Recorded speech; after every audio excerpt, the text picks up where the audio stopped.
Al via da oggi l'apertura ufficiale del nuovo anno scolastico 2015-2016 che ha chiamato a raccolta centinaia di docenti dopo la lunga pausa estiva. Un inizio all'insegna della buona scuola, la riforma del governo Renzi che prevede numerose novità in diversi settori e competenze scolastiche. Un anno interessante perché apre la nuova riforma alla buona scuola, anche se andrà lentamente perché ci sono ancora alcuni atti che devono essere fatti, però il nostro istituto si trova abbastanza avanzato in alcune scelte, per cui siamo anche contenti di essere ritornati per metterci in gioco.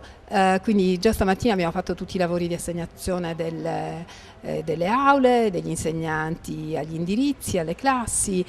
ci siamo un po' conosciuti con i nuovi, ci sono molte new entry e questo è interessante perché migliora, diciamo, con l'innovazione, i nuovi apporti anche il clima della scuola e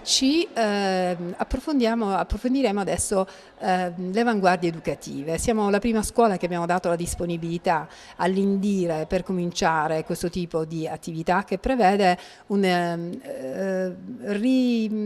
diciamo, abbattimento, un ripensamento